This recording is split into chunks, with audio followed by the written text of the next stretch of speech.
Nos quedamos, pues estábamos hablando de los vínculos que existen entre la criminología y otras áreas del saber afines, ¿no? Que sirven de un modo u otro a los propósitos de la criminología.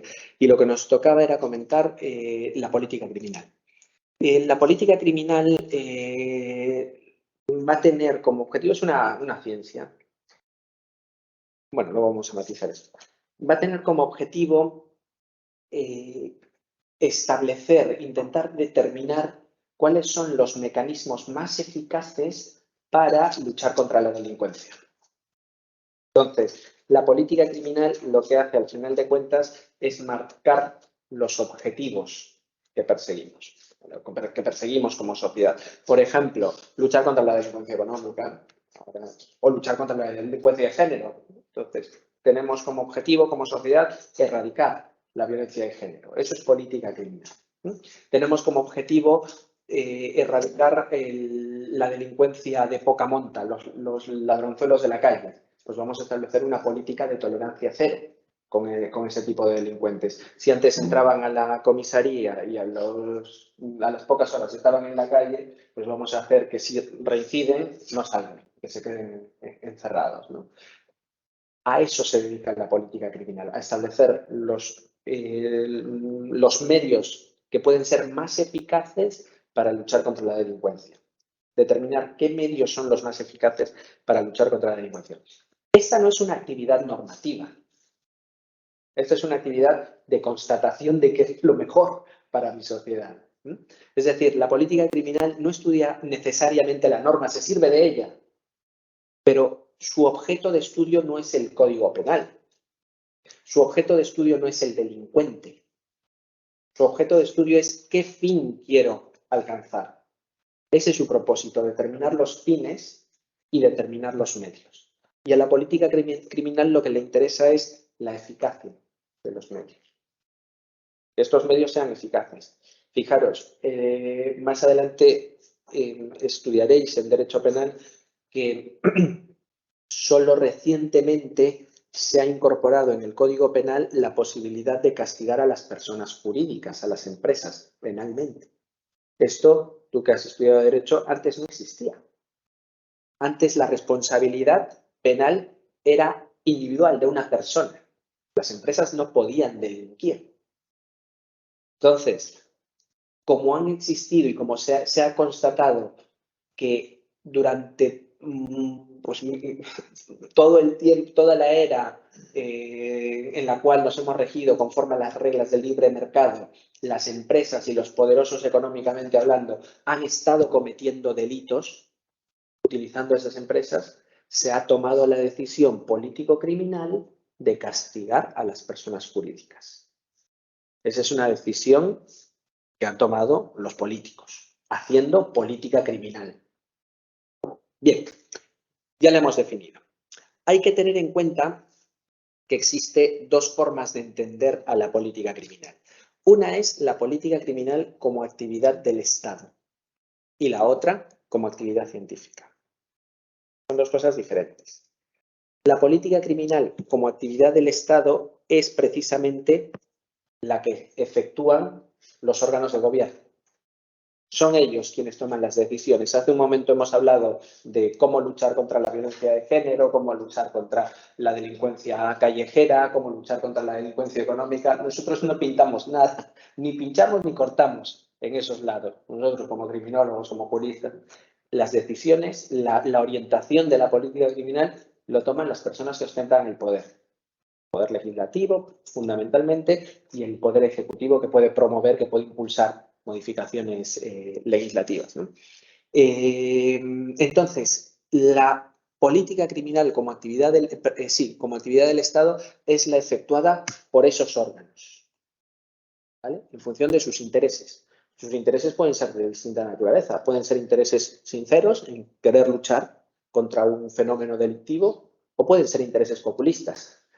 Voy a decir que lucho contra este fenómeno delictivo porque así me votan, cosecho votos, ¿no? Saco esta ley y luego me votan más. Y es que eso es lo que hacen muchas veces los partidos políticos, ¿no? Uno lucha contra un fenómeno delictivo y dicen que van a luchar contra ese fenómeno delictivo, y los otros luchan contra otro fenómeno delictivo. Todos los partidos políticos tienen un programa criminal, si nos damos cuenta, un programa penal. Esa es la política criminal que luego se manifiesta cuando llegan al poder, ¿vale? Eso por un lado. Por otro lado, fijaros, última cuestión, es determinante. La política criminal efectuada por el Estado es la que nos rige, la que nos regula. Aunque no nos guste, aunque se ha equivocado, igual podemos decir, aquí se han equivocado, se han pasado, incorporando la prisión permanente revisable, por poner un ejemplo. Además, fácil, incorporando la prisión permanente revisable se están quebrantando principios esenciales del derecho, se ha incorporado una pena cruel, inhumana y degradante, que esto debería estar prohibido. Pero vamos, eso es política criminal.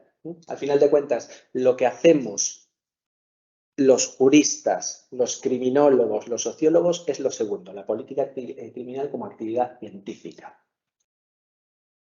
Desde nuestra área también podemos plantear estrategias de lucha contra el crimen, pero nosotros no las plantearemos teniendo en cuenta los objetivos de los políticos. Los objetivos tienen unos objetivos muy específicos, nosotros no.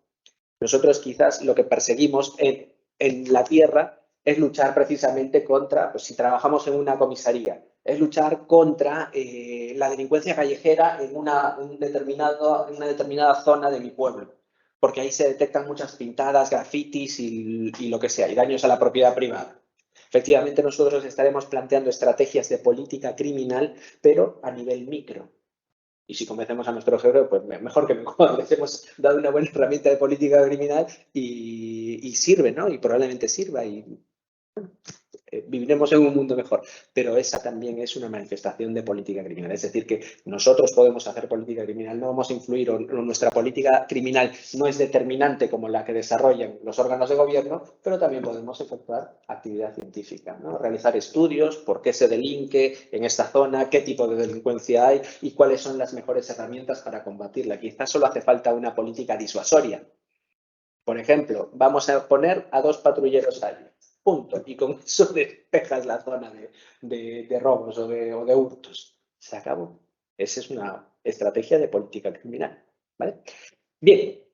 En cualquier caso, tanto la política criminal como actividad del Estado, como la política criminal como actividad científica, las dos lo que exigen, lo que requieren es realizar valoraciones sobre la efectividad de los medios.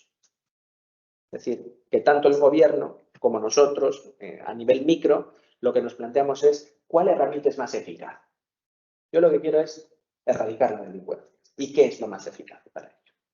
¿Vale? Entonces tenemos que realizar esa valoración. Más cuestiones. Tenemos un concepto amplio y un concepto restringido de política criminal. El concepto amplio, simplemente por daroslo, es el estudio de los medios para prevenir y reprimir del modo más eficaz las conductas delictivas. Fijaros, para prevenir y reprimir. En cambio, el concepto restringido solo se enfoca en la represión, el estudio de los mecanismos más idóneos para reprimir la conducta. ¿Vale? En eso radica la diferencia entre los dos conceptos. Bien, la política criminal en el Estado social y democrático de derecho. En la actualidad, un Estado o en un Estado que se respete los principios esenciales de nuestro sistema jurídico. Nosotros tenemos un Estado social y democrático de derecho porque así está previsto en la Constitución, porque no lo hayamos inventado, y la Constitución recoge una serie de principios, una serie de derechos que se deben proteger o cuya protección debe ser el objetivo de nuestras instituciones, y nosotros también tenemos la obligación de respetarlos. Una política criminal que se construya en un Estado social y democrático de derecho como el nuestro está sometido al menos a estos principios. Hay más, pero yo creo que esos son los que he encontrado en los textos, en el texto de referencia. El primero es el principio de legalidad. Sobre esto vais a hablar con mucho más detenimiento en posteriores asignaturas. Yo simplemente voy a dar unas pinceladas sobre la legalidad. La primera aproximación o la primera idea que nos puede evocar este principio es una cuestión muy simple y muy fácil de entender. nada puede ser considerado como delito si es que esa conducta, o ninguna conducta puede ser considerada como delito, si es que esa conducta no está previamente definida en una ley, en un código penal. De allí viene el nombre, legalidad. Entonces, los jueces no pueden castigar a nadie si es que esa conducta que se atribuye al acusado, al investigado, no está definida en el Código Penal o en una ley penal especial, para ser más preciso. ¿Vale? Esa es la primera idea, la idea más genérica de legalidad. Pero la legalidad se plasma de muchas maneras. En primer lugar, del principio de legalidad deriva lo que llamamos la reserva absoluta de la ley. Fijaros, el derecho penal es la única rama del derecho, de todo el sistema jurídico, que tiene la capacidad para meternos a la cárcel. Esto no lo puede hacer otro sector del ordenamiento jurídico, solo el derecho penal. Con esto lo que quiero poner de manifiesto es que el derecho penal es la rama más enérgica del ordenamiento jurídico. Es la rama del derecho que puede ser más intrusiva, nos puede quitar hasta nuestra propia libertad. Antiguamente el derecho penal nos podía quitar hasta la vida, cuando se tenía la pena de muerte. De hecho, en algunos países hoy en día existe la pena de muerte. Por lo tanto, fijaros la importancia que tiene el derecho penal. La posibilidad de entrometerse en nuestra vida que tiene el derecho penal. ¿Vale? Como el derecho penal es la rama más contundente, es la herramienta más contundente del Estado para regular nuestra vida diaria, es muy importante que nos aseguremos de que el Estado va a regular nuestra vida y nos va a amenazar con una pena solo por medio de las leyes más importantes jerárquicamente hablando. Es decir, que el ayuntamiento, con la regulación municipal que realice, la normativa municipal o local que produzca, no puede decidir meternos a la cárcel. Con una ordenanza municipal es una norma de una jerarquía muy baja. También estudiaréis en Introducción al Derecho, en Teoría General del Derecho, la pirámide de las normas, de la jerarquía normativa. No sé si ya lo habéis visto, pero existe una pirámide, ¿no? La clase anterior. En la cúspide está la Constitución. Por debajo de la Constitución, con una importancia enorme, se encuentran las llamadas leyes orgánicas. Las leyes orgánicas son las únicas leyes, y esto lo declara la Constitución, son las únicas leyes que pueden modular el ejercicio de los derechos. Una ordenanza municipal no puede organizar, modular el ejercicio de nuestros derechos. Sería inconstitucional. Entonces, como el derecho penal restringe derechos fundamentales, como el derecho a la libertad, me meten a la cárcel, señor, si cometo un delito, ¿vale? Como el derecho penal restringe derechos, es necesario que la ley penal que disponga una sanción, una pena, para quien cometa cierta conducta, esté incorporada en una ley orgánica. No se puede incorporar derecho penal en leyes de inferior jerarquía. ¿Vale? Entonces, el principio de legalidad lo que nos dice es todo aquello que sea delito que esté previsto en la ley, pero no en cualquier ley.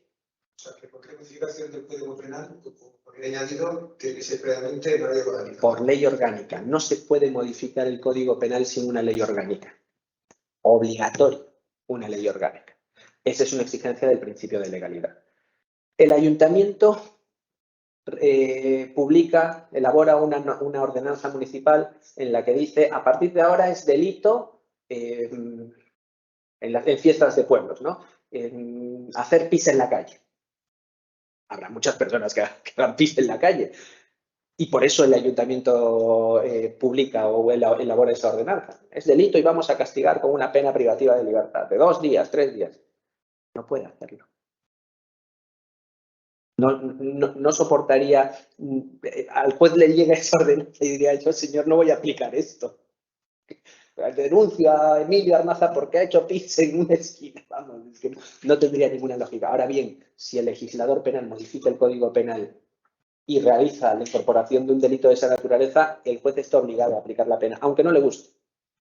A un juez le puede decir, esto me parece muy exagerado, muy grave. Yo no castigaría, pero si la ley orgánica me dice que castigue, yo tengo que castigar. ¿Vale? Eso en primer lugar. Entonces, esto nos genera más problemas, que no muy por encima, porque lo vais a ver en Derecho Penal. El Código Penal es un librito así, de esta magnitud.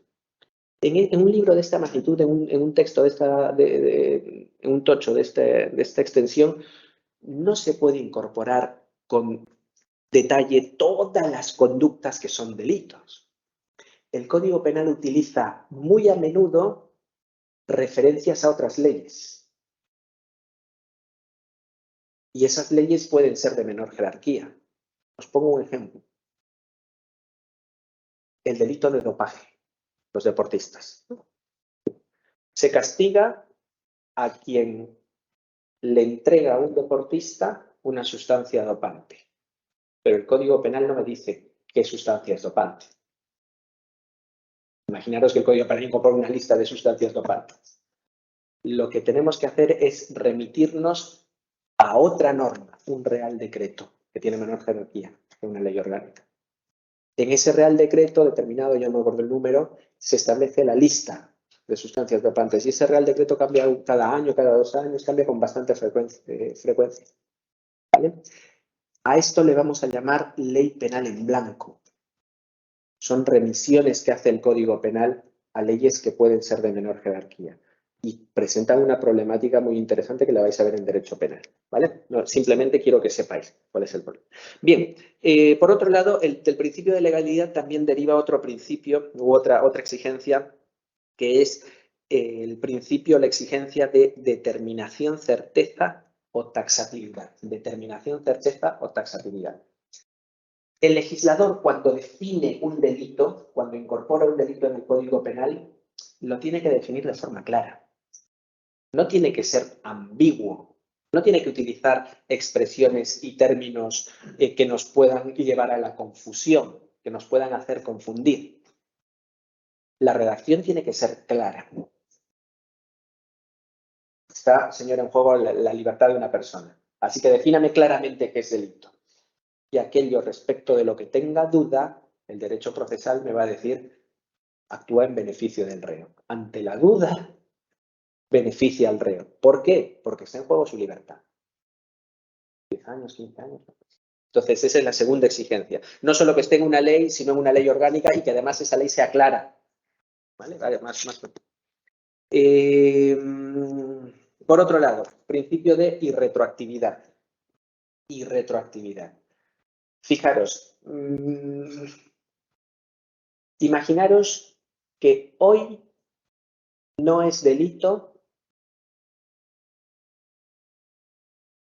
darle a mi partido político, favorir el partido político X, ¿vale?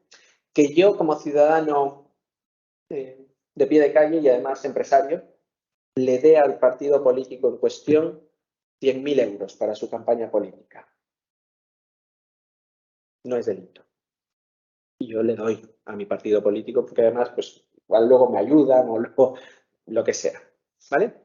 Pero no es delito. Y de aquí 6 meses, el gobierno, al ver que mucha gente les está dando dinero a los partidos políticos, el gobierno dice, a partir de ahora sí es delito. Fijaros, el principio de legalidad va a permitir que todos los que hemos realizado la conducta mientras no era delito, no suframos una sanción penal. Nosotros hemos realizado esa conducta mientras esa conducta era lícita, perfectamente legal, conforme a derecho.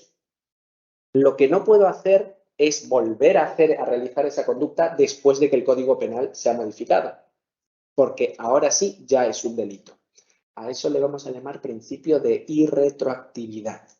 La ley penal solo se aplica a los hechos que se cometieron durante su periodo de vigencia, ni antes ni después. Si esa ley penal se deroga, esa conducta vuelve a ser lícita y yo podré darle dinero a todos los partidos políticos que quiera. ¿Vale? El principio de irretroactividad. El ejemplo que he puesto es un ejemplo real. El delito de financiación ilegal de los partidos políticos es un delito reciente. Antes no existía. Luego lo incorporaron y a partir de entonces ya nadie puede ir dando dinero a los partidos. Por último, el principio de legalidad también me dice no castigues 2 veces a las personas por un mismo hecho. Ya les has castigado. Y no apliques analógicamente las leyes penales. Fijaros, puede pasar que una misma conducta esté regulada 2 veces, con 2 penas distintas en el Código Penal. Si es que esas 2 leyes, esos 2 artículos, protegen el mismo bien jurídico, yo, juez, no puedo castigarle 2 veces. Tengo que elegir una ley o la otra ley. Pero no le puedo castigar al autor 2 veces. Os pongo un ejemplo para que lo entendáis. Homicidio y asesinato. El homicidio es matar a otro. El asesinato es matar... Esto es más complejo de lo que voy a decir. El asesinato es matar a otro, por ejemplo, con ensañamiento, haciéndole sufrir mucho. Las penas de esos 2 delitos son diferentes. El asesinato tiene una pena considerablemente superior a la del homicidio.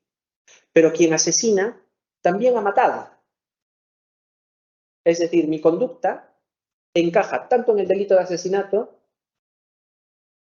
porque he matado con ensañamiento, como en el artículo del delito del homicidio, porque he matado. El juez lo que tiene que hacer es tomar una decisión, decir, le castigo bien por homicidio o bien por asesinato, pero no por las 2, porque eso implicaría sumarme las penas. ¿Vale?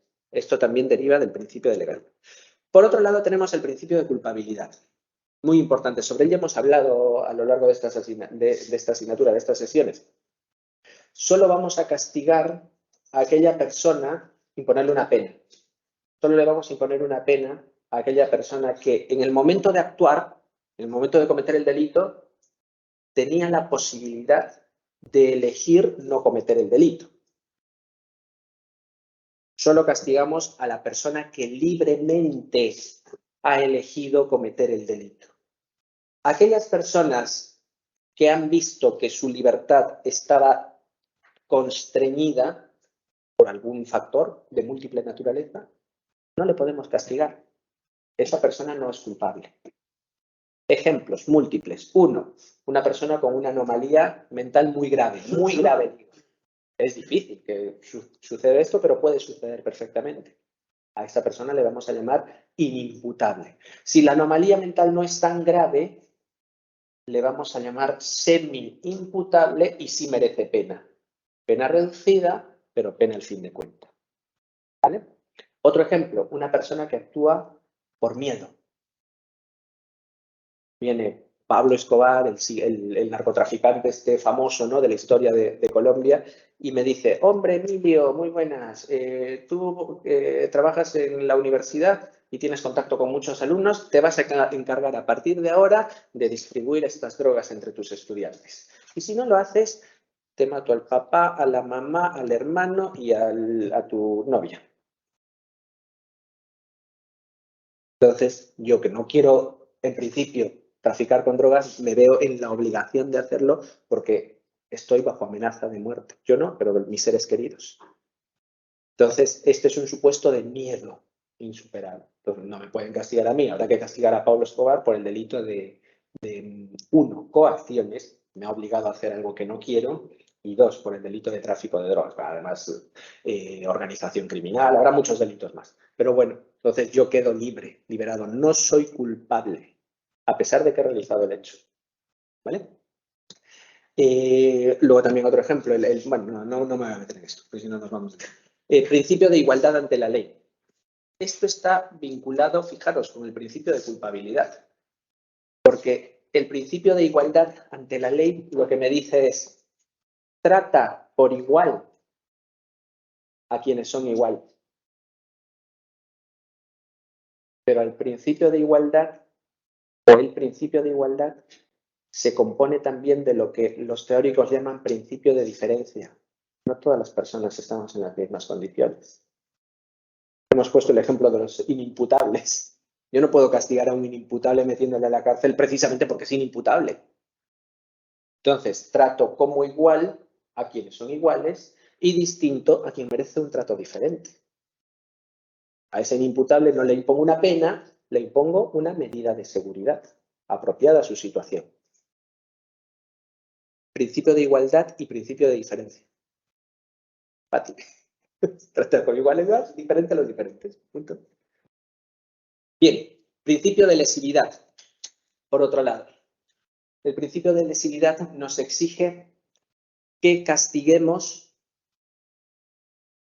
solo a quien, uno, ha lesionado un bien jurídico, o dos, a quien ha puesto en peligro de lesión el bien jurídico.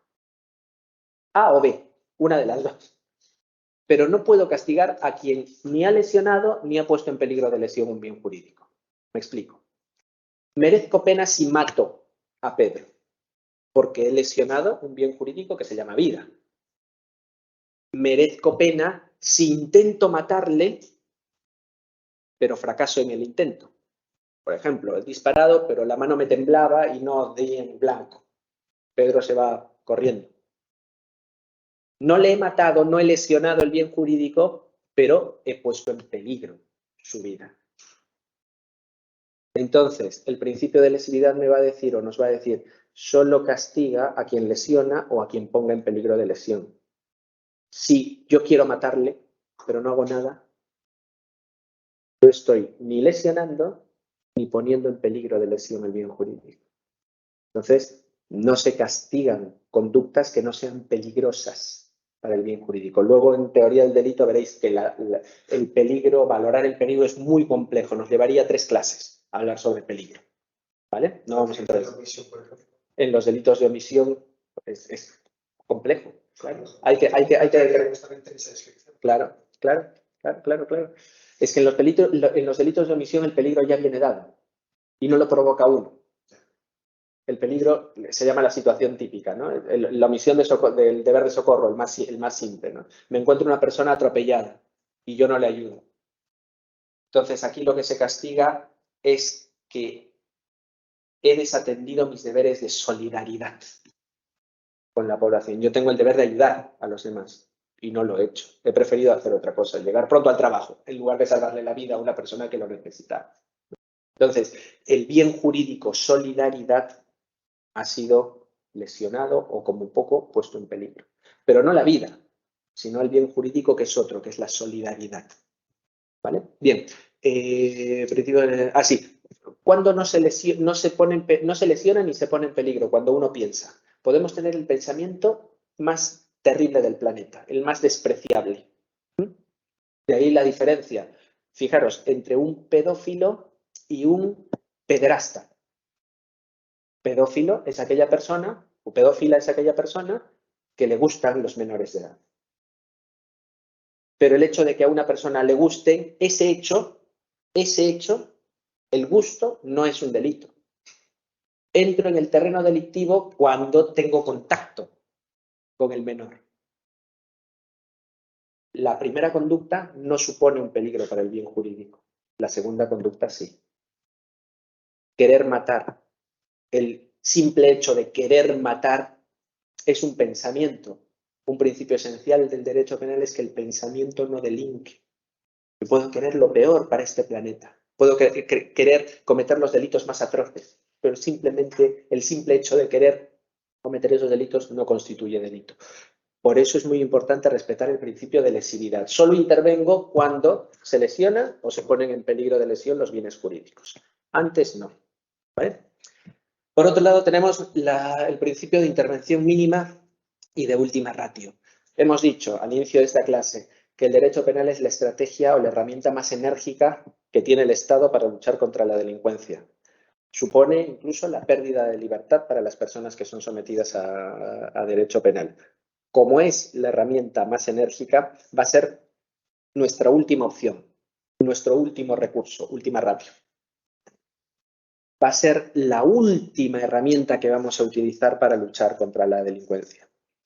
Son preferentes otras herramientas. Si yo puedo luchar contra la delincuencia utilizando mecanismos de control social informal, hemos hablado del control social informal, ¿no? Sí, una campaña de concienciación. Si esa campaña de concienciación es eficaz para luchar contra la delincuencia, lo tengo hecho. No tengo ninguna necesidad de recurrir al derecho penal. No se justifica la intervención del derecho penal si es que puedo conseguir los objetivos utilizando medios menos costosos, medios lesivos. Costosos no en el plano económico, costosos a nuestros derechos. ¿Vale? No puedo matar moscas a cañonazos. Solo utilizo el derecho penal como último recurso. ¿Vale? Intervención mínima. Esa es la última ratio. Y cuando utilice el derecho penal, cuando me vea obligado a utilizar el derecho penal, voy a restringir lo mínimo los derechos de las personas. El legislador puede decidir un día modificar los delitos sexuales, por poner un ejemplo. Y tendrá la opción de imponer una pena de 10 años a 15 o una pena de 25 a 30. Si es que solo es suficiente 10 a 15, debe preferir la menor pena, en lugar de decidir modificar el Código Penal imponiendo una pena más dura. Hay que intervenir lo menos posible en la esfera de los ciudadanos, ¿vale? Solo el último recurso y cuando tengamos que hacer uso de él, lo menos posible. Y esto mismo deben utilizar los tribunales.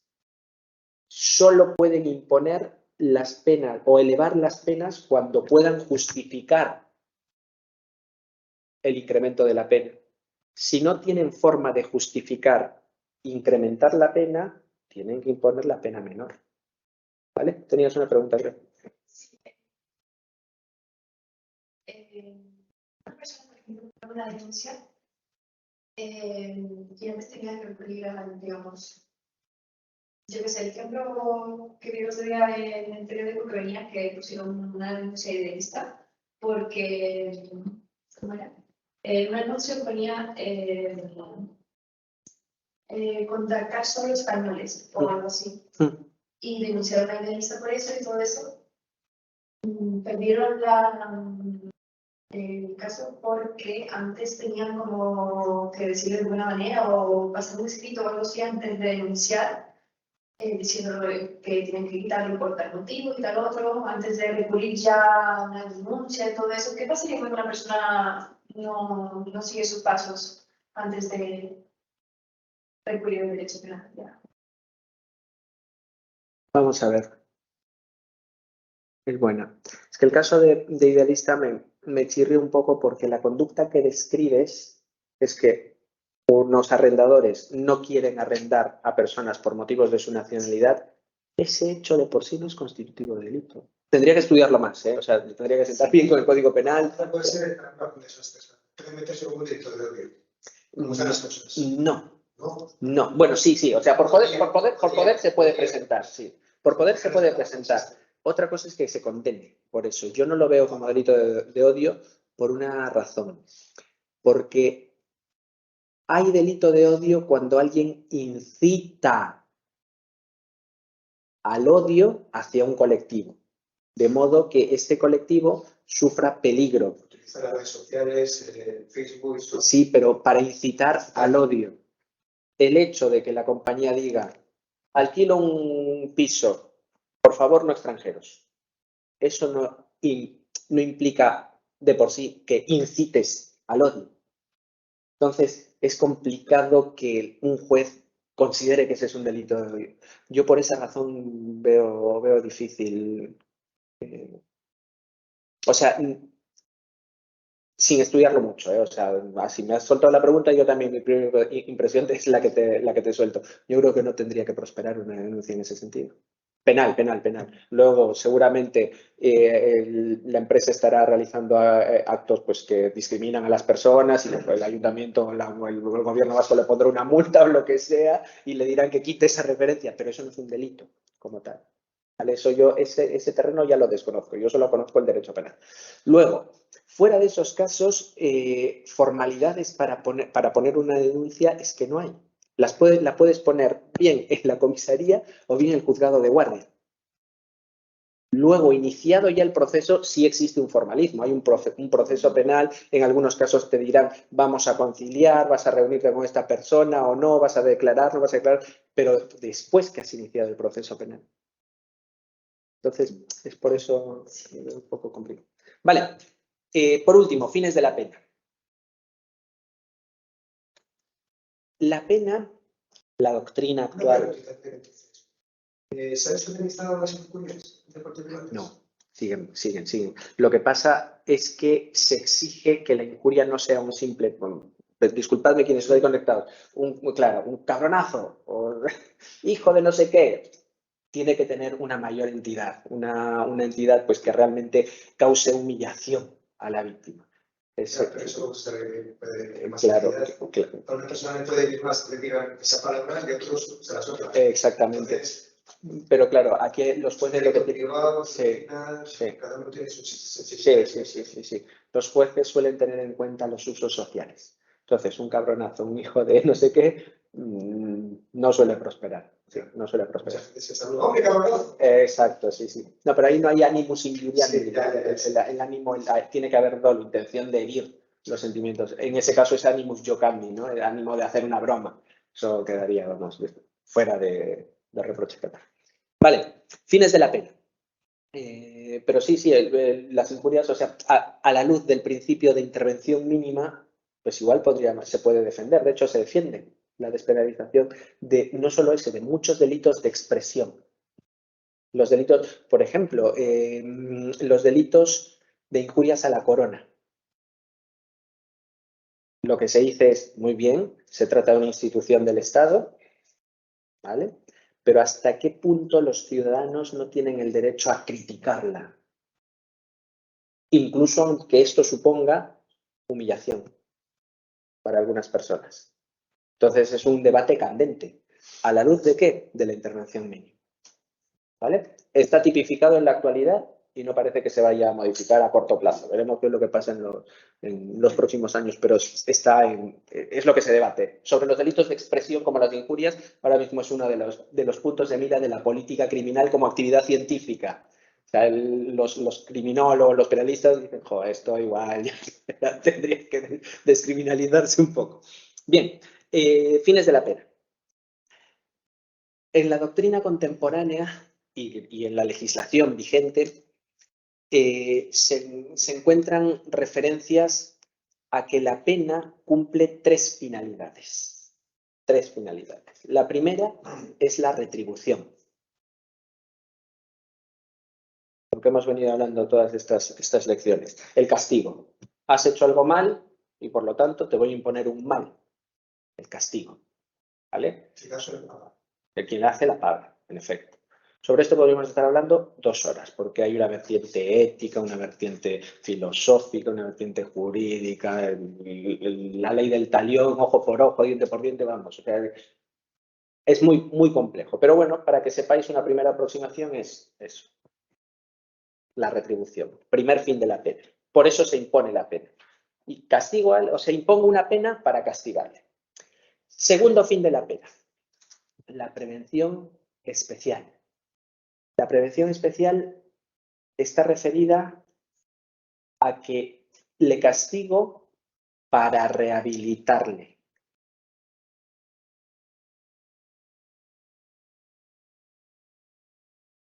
También está referida a que le castigo para asegurarme de que no vuelve a cometer delitos. Es decir, la prevención especial lo que quiere es que ese delincuente no vuelva a cometer delitos. No me importa castigarle o no. Lo importante es asegurarme de que no vuelva a cometer delitos. Bien porque le rehabilito o bien porque le encierro. Y encerrado no va a cometer delitos. igual le puede cerrar de por vida. Hay la posibilidad. La prisión permanente revisable. Existe esa posibilidad. La prisión permanente revisable te permite revisar la pena a los 20 años y si la persona se ha rehabilitado, se va a la calle, se le suspende la pena. Lo que condena no sabe que tú vas a estar en la cárcel. En efecto. Ya. Tienes, por eso, ya quizás profesional, porque claro, no se puede imponer una pena sin que sea para el cuánto tiempo vas a estar en la cárcel. Es una sentencia indeterminada. Por eso. Claro. Perfecto. Sí. Luego los criminólogos dicen, joder, a los 20 años esta persona estará resocializada. 20 años encerrado. Creo que 20 es el mínimo, ¿no? ¿Cómo? Que el 20 es el mínimo. 20 es el mínimo, sí, mínimo. Si no está, otro tiempo. Bueno, entonces, primer fin de la pena, retribución. Segundo fin de la pena, prevención especial. Me aseguro de que no cometas delitos. Bien porque te rehabilito o bien porque te inocuizo, se dice. Me aseguro de que no cometes delitos. Inocuizar. Tercer fin de la pena, la prevención general. Con la pena le envío un mensaje a la sociedad. Uso la pena para comunicarme con los ciudadanos. La puedo utilizar de dos maneras. Uno, para dar ejemplo, amenazar. Es decir, ojito, que si hacéis eso, fijaros lo que os espera. O la puedo utilizar para otra cosa. Señores, señoras, tranquilidad. Nuestro sistema de justicia funciona bien. No os preocupéis que nosotros os cuidamos de los delincuentes. Vosotros seguid fieles a la norma. Nosotros nos encargamos de hacer el trabajo sucio. A una le llamamos prevención general negativa, a la intimidación, a la otra le llamamos prevención general positiva, a la reafirmación del ordenamiento jurídico. ¿Vale? Entonces, esos son los tres fines de la pena que actualmente se persiguen tanto desde el punto de vista doctrinal como desde el punto de vista positivo. Encontramos distintas referencias en distintas normas, en la Constitución, en el Código Penal, en la Ley Orgánica General Penitenciaria. Es decir, hay muchas normas que me dan pistas en el sentido de decir que la pena persigue esos fines. No persigue uno, sino persigue los tres al mismo tiempo. ¿Vale? Esto lo vais a estudiar más adelante con mucho más detenimiento. Hay más problemas que hablar sobre ello. Porque esos fines por sí solos presentan disfunciones. No son buenos. Os pongo un simple ejemplo. Si mi objetivo es amenazar a la sociedad, prevención general negativa, imponiéndole la pena a este señor, entonces la duración de la pena tendrá que ser suficiente para conseguir mi objetivo. Mi objetivo es amenazar a la sociedad, atemorizar a la sociedad. Por lo tanto, endureceré la pena todo lo necesario para que el pueblo esté asustado.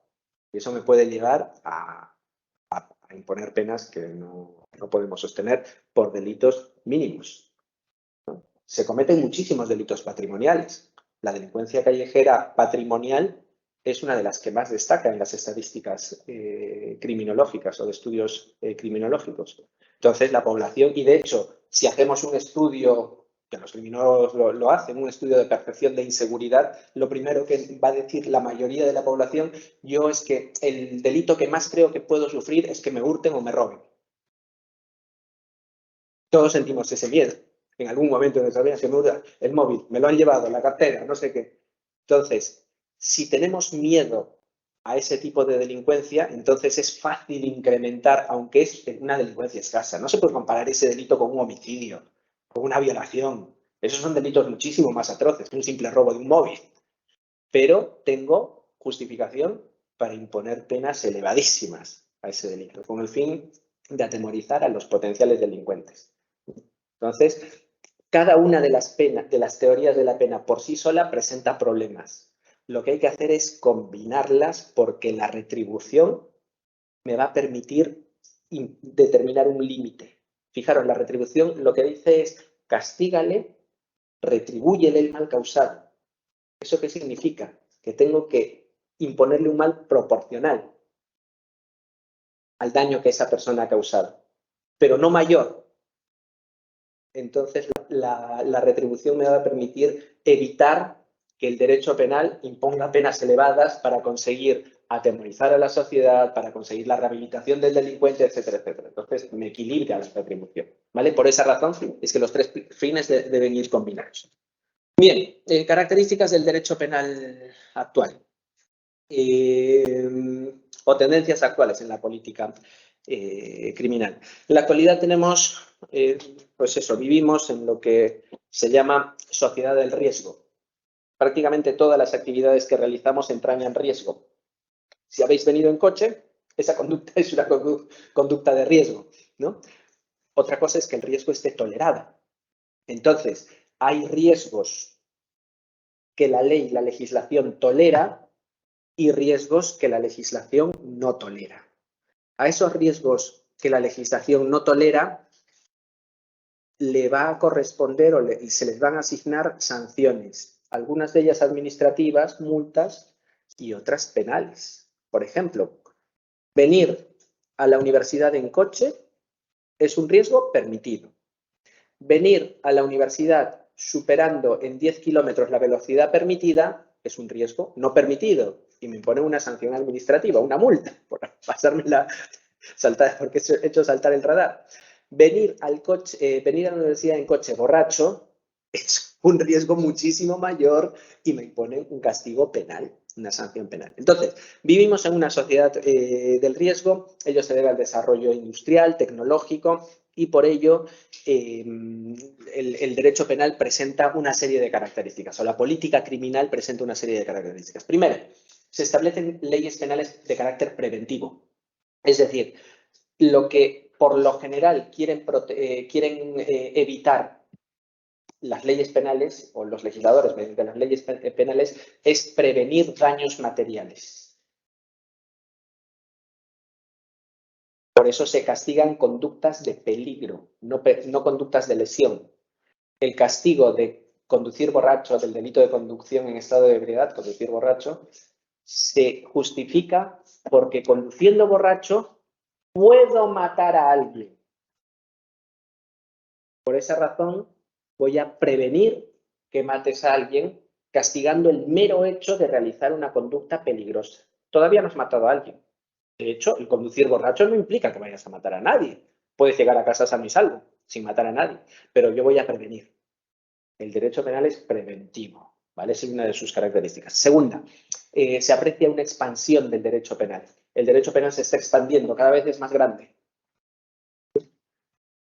Todos esos delitos de peligro, los delitos relacionados con la conducción de coches, los delitos relacionados con la protección del medio ambiente, esos delitos no existían. Eso es derecho penal nuevo. Los delitos relacionados con las cuestiones económicas, no digo el robo y el hurto, sino estafas en los mercados de valores, inversiones, partidos políticos, todo eso es nuevo. El derecho penal está cada vez más creciendo, ¿vale? Por otro lado, se aprecia un incremento del rigor penal. Esto se debe probablemente al populismo punitivo. Claro, quienes diseñan la estrategia político-criminal son los partidos políticos. Y lo que, por lo general, ofrecen en su programa penal es un incremento de las penas. Nunca ofrecen una reducción de las penas. No tenemos a ningún partido político que diga y voy a bajar las penas, no. Y voy a luchar con más energía contra estos señores de aquí. Todo lo contrario, entonces un incremento del rigor penal. Luego se instrumentaliza el derecho penal y la política criminal para resolver problemas sociales, ¿no? El ejemplo que os ponía, las políticas de tolerancia cero. Yo quiero resolver problemas sociales utilizando las herramientas más duras que tengo, matando moscas a cañonazos. Estoy haciendo un uso instrumental del derecho penal. Por último, tenemos al derecho penal simbólico. Entonces, utilizo al derecho penal para ganar votos, ¿no? Hoy en día, por ejemplo, están muy de moda los delitos de manipulación genética, los delitos de clonación. Son delitos como muy futuristas, que en su momento llegarán, pero los tenemos desde hace 10 años en el Código Penal. ¿Qué necesidad había de prohibir algo que no se puede hacer? O que no se podía, ya se está empezando a poder, que no se podía. hacer, que nadie podía hacerlo, nadie en el planeta Tierra. A eso le vamos a llamar derecho penal simbólico. Tengo ahí una herramienta pues, para hacer gala de que la tengo, ¿no? Por otro lado, la globalización ha traído nuevas realidades al derecho penal y nuevas necesidades, ¿no? La inmigración, por ejemplo. La inmigración ha permitido que fenómenos delictivos de otras latitudes aterricen aquí, aterricen en España. Pongo varios ejemplos. La mutilación genital femenina, una práctica cultural de unos pueblos africanos, que en nuestro Código Penal es un delito de los graves, un delito de lesiones de los más graves, diría yo. Otro ejemplo, el terrorismo yihadista. ¿Qué vamos a tenerlo aquí si no es por fruto de la globalización? El tráfico de drogas, de cocaína. Aquí no se produce cocaína, parece ser, se produce en América Latina. Aquí, en España, pues madre mía, los países. Pero el tráfico de cocaína sí que es un delito, pero bueno, incluso opiáceos. El tráfico de drogas es un delito transnacional, en general. El hachís, que viene de Marruecos, la cocaína, que viene de Colombia o de algunos países de América Latina, Perú también, opiáceos, que saldrán de aquí, según me dices, y se irán a otro sitio. Que claro, entonces, esos delitos, o al menos en las formas en las que se están produciendo, son fruto de la globalización. Entonces nos presenta un nuevo reto. ¿Debemos regular el tráfico de drogas con nuestro Código Penal o es necesario crear un instrumento internacional? ¿Es necesario que los países se organicen para luchar contra ese fenómeno? Entonces, eso nos presenta nuevos retos. Y eso nos lleva a la internacionalización del derecho penal. Claro, habrá algunos delitos respecto de los cuales es necesaria una organización. Tráfico de drogas, tráfico de órganos, trata de personas. Entonces, no podemos luchar contra esos fenómenos solo con nuestro Código Penal de toda la vida, porque eso es derecho penal interno. Ese Código Penal no se aplica en Francia. Y está bien que no se aplique en Francia. Francia tendrá su propio Código Penal. Con esto no quiero decir que el Código Penal español se aplique en toda Europa, pero habrá que crear herramientas de carácter transnacional para esos delitos internacionales. Luego tenemos los crímenes internacionales, cosa distinta. Eso estudiaréis en el último año de carrera, en el Derecho Penal Internacional. Hay unos delitos que afectan a la comunidad internacional, aunque no seamos víctimas de ellos. Por ejemplo, genocidio, los delitos de lesa humanidad, los crímenes de guerra, lo que está pasando en Ucrania. Ahí algo tendrá que decir la Corte Penal Internacional. Se trata de una Corte Penal que tiene jurisdicción para conocer delitos que se cometen en muchos países, en varios países del planeta. Entonces, la internacionalización del derecho penal también es una característica de la política criminal actual. ¿Vale? Sí. Pero estas características son de derecho penal, ¿no? De la política criminal. Sí, de la política criminal. Vale. Nada más creo que tengo que decir. Tengo un minuto. Relaciones entre la dogmática, la política criminal con la criminología. La criminología aporta información a la dogmática penal y a la política criminal. No se puede diseñar estrategias de lucha contra la delincuencia sin la información que extraemos de la criminología. Es decir, la criminología, por poner un ejemplo, mide el delito.